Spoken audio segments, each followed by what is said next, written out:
तीसरी बात जो बहुत महत्वपूर्ण है वो ये कि हमारी जो आत्मिक उन्नति है उसकी ओर हमें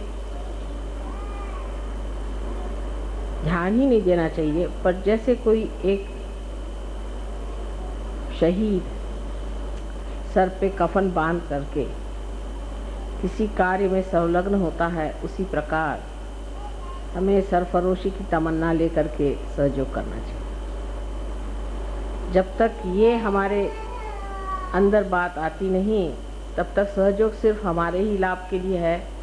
इससे हमें क्या फ़ायदे हुए, इससे हमने क्या क्या सुख उठाया, यही सब मैं सुनती रही।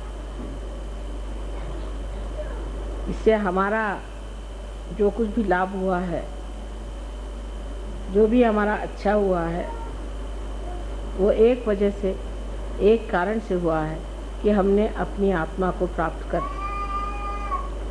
लेकिन प्रकाश जब आपके अंदर आ गया, जब आप दीप हो गए, तब दीप को आप कहीं छिपा के नहीं रख सकते। दीप को आपको उघाड़ के रखना चाहिए। और सहयोग, कितने बार मैंने कहा कि समाजोन्मुख, समाज के और उन्मुख है, यही सहयोग।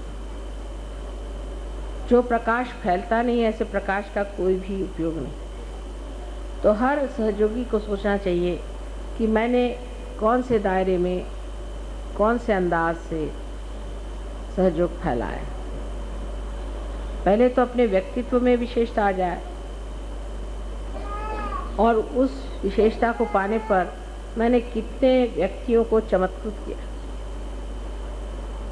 आज कोई सा भी आप कार्य हाथ में ले लीजिए किसी भी देश में, तो पहला सवाल उठता है कि यहाँ की मानव की स्थिति क्या है, इनमें कौन से दोष हैं, इनकी कौन सी कंडीशनिंग्स है, इनके अंदर कितना अहंकार है, उसका मापदंड देखा जाता है। और फिर सोचते हैं कि ये कार्य होगा या नहीं।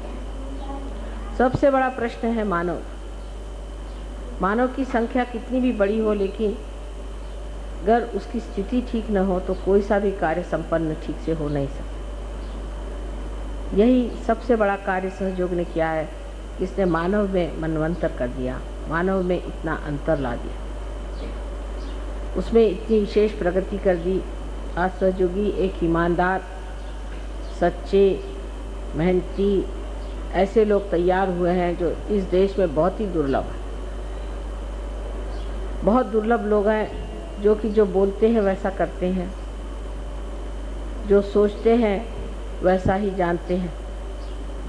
ऐसे दुर्लभ लोग सहयोग ने तैयार कर दिए हैं। ये मेरे विचार से सहयोग का बड़ा भारी आशीर्वाद इस देश पर है। लेकिन अब भी ऐसे बढ़िया लोग अगर हो जाएं, अगर एक बढ़िया कारीगर हो और वो उसे कोई काम ही न हो, तो उसकी कारीगरी बेकार जाती है। तो हर एक सहयोगी को यही सोचना चाहिए कि मैं क्या कारीगरी कर सकता हूँ, पर वो भी अपने शरीर की तकलीफ़ें, अपने आराम की बात पहले सोचता, नहीं तो ये सोचता है कि किस तरह से मैं इस पर कुछ रुपया लग जाएगा या थोड़ा बहुत कुछ खर्चा हो जाएगा, तो ये कैसे। वास्तव में आनंद को आप खरीद नहीं सकते, उसको सिर्फ भोग सकते हैं। लेकिन जिस चीज़ को हम प्राप्त करते हैं, जिसको हम लेते हैं, अपनाते हैं, अपने अंदर उसका सुख उठाते हैं, वो चीज़ और है और सहयोग चीज़ और है। इसमें जो आनंद मिलता है वो सिर्फ बांटने से ही मिलता है और कोई तरीका इसका नहीं। उसके लिए हो सकता है कि आपको थोड़ी बहुत तकलीफ़ें उठानी पड़ेंगी, थोड़ी बहुत परेशानियां उठानी पड़ेंगी, पर वो तकलीफ़ बिल्कुल नहीं रह जाती, क्योंकि आत्मा का सुख मिलता है। शरीर के सुख की ओर आप नहीं देखते।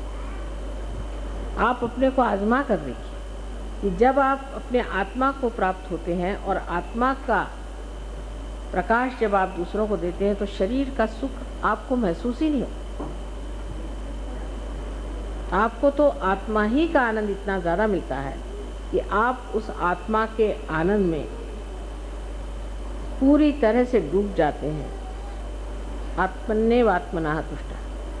आत्मा से ही आत्मा तुष्ट हो जाता है, उसको और कोई संतोष की ज़रूरत पड़ती नहीं, और कोई चीज़ में वो खोजता ही नहीं। इतनी उसमें तृप्ति हो जाती है, जिसको कि कहते हैं कि वो अमृत पान कर लेता है, और अमृत पीने के बाद और कोई चीज़ पीने की ज़रूरत नहीं रह जाती। ये स्थिति जब आपकी आ जाए तब मानना चाहिए कि आप सहयोगी हो गए, नहीं तो आप अधूरे हैं।